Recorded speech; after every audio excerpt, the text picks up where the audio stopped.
There are no subtractions and divisions in our mind. There is only addition and multiplication. I will just remove negative thoughts and I will have positive thoughts.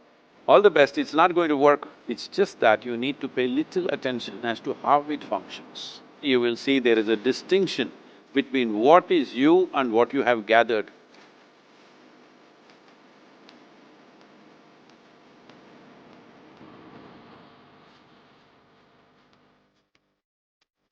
Well, see the way the question is asked and also the way normally it's addressed is, people think there is something called as negative thought and positive thought. They want to remove the negative thoughts and have only positive thoughts. For such people, I would ask them to just experiment for 10-15 seconds. Let them forcefully remove one thought from their mind. For example, next 10 seconds, just don't think of a monkey. Try not to think of a monkey for next 10 seconds. You will see you will be full of monkeys. So what I'm saying is, this is the nature of your mind, because in this mind, all the three pedals are throttle.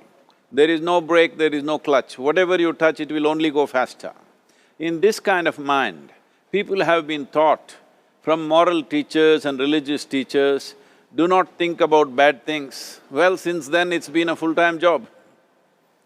So there is no way you can handle the mind like this. This doesn't need any great enlightenment. If you spend 2 minutes with your eyes closed, you will realize you cannot do anything forcefully with this mind. So, I want to remove negative thoughts. Do not ever go in this direction, because what you want to remove will become your quality. Always you will be on it. So what should I do? The thing is this, without understanding the fundamental mechanism of this mind, because our mind, human mind, is the most sophisticated computer on the planet. Even all the supercomputers have come out of this. When this is the case, is it not important that we understand the mechanics of how it functions? One simplistic aspect of how it functions is, there are no subtractions and divisions in our mind. There is only addition and multiplication. If you try to do something with it, it will say one more. If you try hard, it will multiply into many more. In this mind, you don't try to identify what is positive, what is negative and try to remove it. First of all, one needs to understand, this mind of yours, this body of yours is supposed to serve you. The life that you are is important. Body and mind are vehicles that must serve us. If you sit in a vehicle, it must go where you want to go. If it goes to its own destination, what is the point of such a vehicle? It's just a nuisance. Right now, most human beings are unfortunately experiencing this fantastic possibility of human mind as a nuisance, as a troublesome thing. Well, this is the most beautiful thing you have. It's just that you need to pay little attention as to how it functions. One simple thing is this. First and foremost process is, that's why we put out this process called isha kriya. This is to distance yourself from your physiological and psychological process.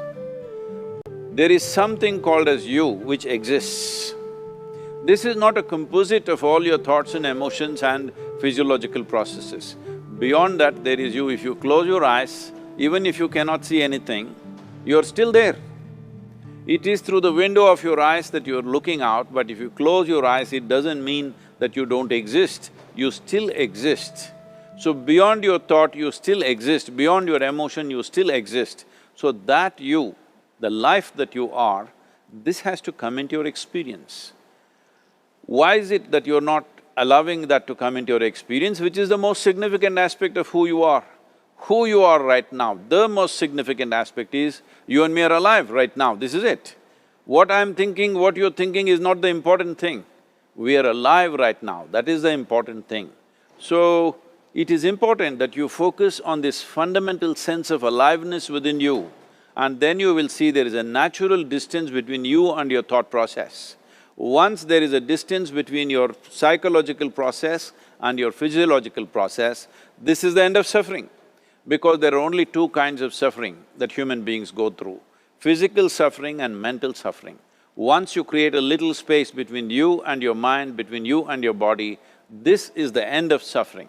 This is something every human being has to experience and know, otherwise thinking I will just remove negative thoughts and I will have positive thoughts, all the best, it's not going to work 100%, it's not going to work because nobody can remove it, they can avoid it for some time. So when negative thoughts come, you say Ram Ram, Shiva Shiva, whatever you want, but this is just avoiding, it's not gone. The moment you stop that, it will pop back with great force, otherwise it'll come back in your dreams.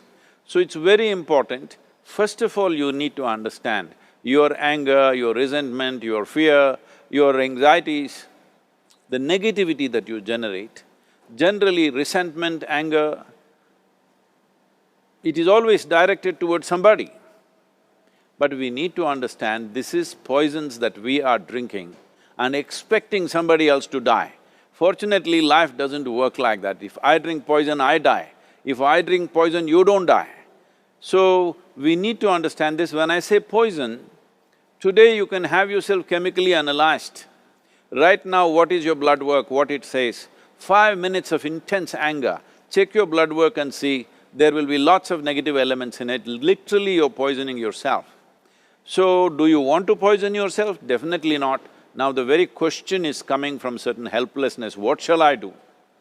Don't do anything, just sit back and just concern yourself with something which is a life process. Maybe your heartbeat, maybe your breath, maybe just the sensation of being alive.